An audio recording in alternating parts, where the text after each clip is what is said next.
महाराष्ट्रातील लाडक्या बहिणींसाठी आताची सकाळची सर्वात मोठी बातमी. लाडक्या बहिणींना आजच येणार गुढीपाडव्यानिमित्त एप्रिल आणि मे महिन्याचा हप्ता तसेच लाडक्या बहिणींसाठी अनुदान देखील देणार सरकारची मोठी घोषणा. या एप्रिल महिन्यापासून 2100 रुपयांचे हप्ते फक्त याच महिलांना लागू होणार. तुम्हाला 4 कागदपत्रांची गरज.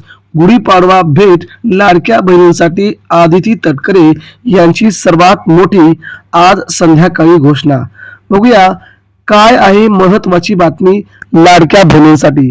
महाराष्ट्रातील लाडक्या बहिणींसाठी सध्या महाराष्ट्र सरकार खूप मोठमोठ्या योजना आणू लागले आहे. लाडक्या बहिणींमुळेच महाराष्ट्रात हे सरकार आल्यामुळे आता लाडक्या बहिणींसाठी योजना आणल्यामुळे लाडक्या बहिणी देखील आता खुश झाल्या आहेत. त्यांच्यासाठीच महत्वाची खुशखबर आहे. ज्या महिलांना डिसेंबर पासून ते मार्च पर्यंतचे पैसे आले नाहीत त्यांच्यासाठी देखील आनंदाची बातमी. आणि गुढीपाडवा 2 दिवसावरती येऊन टेपला असतानाच गुढीपाडव्याच्या निमित्ताने सरकार आता लाडक्या बहिणींना महत्वाच्या 2 गिफ्ट स्वरूपात योजना देत आहे. त्याची बातमी आताच येऊन धडकली आणि लगेच तुमच्यापर्यंत आम्ही पोहोचवत आहोत. गुढीपाडव्याच्या निमित्ताने लाडक्या बहिणींसाठी आता अग्रिम जमा करण्याचे आदेश सरकारने दिले आहेत. म्हणजेच सध्या लाडक्या बहिणींसाठी 2100 रुपयांचा हप्ता तर येणारच आहे, परंतु गुढीपाडवा भेट म्हणून लाडक्या बहिणींना तब्बल 25,000 रुपयांचं अनुदान देण्याची घोषणा सध्या झाली आहे. या अनुदानामध्ये लाडक्या बहिणींसाठी आपण वेगवेगळ्या मोठ्या प्रमाणात व्यवसाय करू शकतो. अगदी छोट्या व्यवसायापासून सुरुवात केली तर तुम्हाला ते पैसे तुमच्या बँक खात्यावरती देण्यात येतील असं सरकारने जाहीर केलं आहे. महाराष्ट्रामध्ये जवळजवळ 2 कोटी महिलांच्या खात्यावरती हे पैसे देण्याची प्रक्रिया सुरू असून सरकारकडे पैसे नसताना देखील सरकार या योजना आणत आहे. म्हणजे नक्कीच त्यांना आगामी काळामध्ये खूप मोठा फायदा होणार आहे. आता आपण पाहिलं तर जानेवारी, फेब्रुवारी, मार्च या 3 महिन्यामध्ये आज बहुतांश महिलांच्या खात्यावरती पैसे आले नाहीत. त्या महिला विचारतात की आमच्या खात्यावरती पैसे कसे राहिले नाही, मग का आले नसतील. तर त्यांना एक महत्वाची गोष्ट सांगायची आहे की तुमच्या खात्यामध्ये सरकारने कालच सांगितले की तुम्ही तुमच्या खात्याची बँक खात्याची KYC करून घ्यायची आहे. अशा जवळजवळ 75 लाख महिला आहेत की त्यांची खात्याची KYC करणे अद्याप बाकी असल्याने त्यांना जानेवारी पासून ते मार्च पर्यंतचा हप्ता सरकारकडून वर्ग करण्यात आला, परंतु त्यांच्या खात्यावर तो गेला नाहीये. मग त्यांनी या पुढील 8 दिवसामध्ये साधारणतः 1 तारखेपर्यंत तुम्ही तुमच्या खात्याची KYC करून घ्यायची, जेणेकरून तुम्हाला तुमचे पैसे अर्जंट तुमच्या खात्यावरती 4,500 रुपये नक्कीच येतील.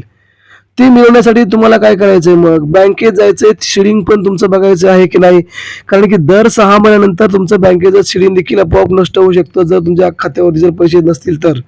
म्हणजे तुमचं बँक खातं, तुमचं आधार कार्ड जर लिंक नसेल तर तुमच्या खात्यावरती पुढचे हप्ते येत नाहीत. हे सरकारने नुकतंच जाहीर केलं होतं आणि त्याची प्रक्रिया देखील महाराष्ट्रामध्ये जवळजवळ 30 ते 70 लाख महिलांच्या खात्यावरती पैसे आले नाहीत. तर तुम्हाला ते देखील करून घ्यायचंय. नंतर तुमचं बँक खात्याचं नाव, रेशन कार्ड आणि तुमचा उत्पन्न दाखला. सध्या आता चाचपणी चालू आहे की अंगणवाडी ताई तुमच्या घरामध्ये येऊन तुमच्या घरातील सगळ्या गोष्टींची पाहणी करत आहेत. सरकारने हा खूप मोठा कार्यक्रम हाती घेतला आहे. तेव्हा तिथे देखील तुम्ही माहिती देताना अगदी अचूक द्यायची आहे की तुमच्याकडे कोणकोणत्या वस्तू नाहीत, तुमच्याकडे 2.5 लाखाच्या खाली उत्पन्न आहे का, ही माहिती तुम्ही त्यांना बरोबर द्यायची आहे. जर तुम्ही माहितीमध्ये जर थोडे काही मागे पुढे झाले तर मात्र तुम्हाला आगामी काळामध्ये एप्रिल महिन्यापासून येणारेचे हप्ते बंद होऊ शकतात. हा देखील तेवढाच महत्त्वाचा त्यांनी विषय मानलाय. आणि या गुढीपाडव्याच्या निमित्ताने लाडक्या बहिणींना उद्योग व्यवसाय सुरू करण्यासाठी 25,000 रुपयांचं अनुदान, काही महिलांसाठी 50,000 रुपयांचं अनुदान सरकार देणार आहे. तेव्हा त्यांच्यासाठी देखील ही महत्त्वाची योजना आहे. त्यांनी स्वतःचं पॅन कार्ड, तुमचं बँक खाते, तुमचा 2.5 लाखाचा उत्पन्नाचा दाखला, या गोष्टी तुमच्या सोबत असायला हव्या, जेणेकरून या गोष्टी अचानक स्वरूपात तुम्हाला मागितल्या की तुम्हाला लगेच त्या देता येतील. ह्या तुमच्यापर्यंत असायला हव्या, म्हणजेच तुमच्या खात्यावरती पैसे येण्यासाठी परत कोणत्याही प्रकारची अडचण भासणार नाही. म्हणजे सर्वात महत्त्वाची बाब म्हणजे तुमचं बँक खातं लिंक असायला हवं, तुम्ही KYC केली असायला हवी, तुमच्याकडे आधार कार्ड असावं तुमच्या नावाचं, तुमच्याकडे पॅन कार्ड असायला हवं आणि तुमच्या बँक खातं आणि तुमचं आधार कार्ड या दोन्हीवरचं तुमचं नाव मॅच झालेलं असावं, तरच तुम्हाला जानेवारीपासून ते आता एप्रिलपर्यंतचे 4 हप्त्यांचे पैसे तुमच्या खात्यावर एकत्रित स्वरूपामध्ये येतील, असे सरकारने जाहीर केले. जर याच्यामध्ये काय थोडाफार बदल असेल तर नक्कीच तुम्हाला याच्यातून कोणत्याही प्रकारचा लाभ होणार नाही. त्यासाठी लाडक्या बहिणींसाठी महत्त्वाची बाब म्हणजे तुम्हाला आगामी काही दिवसामध्ये पैसे येण्यासाठी या महत्त्वाच्या बाबींची पूर्तता करणं आवश्यक आहे. तेव्हा कोणत्या गोष्टी अजून लागतील तेव्हा तुम्हाला उद्याच्या बातमीमध्ये आम्ही सांगणार आहोत. तेव्हा लाडक्या बहिणींनी या 2100 रुपयांचा हप्ता आणि 25,000 हजारांसाठी या सगळ्या गोष्टी जवळ ठेवणं आवश्यक आहे. धन्यवाद.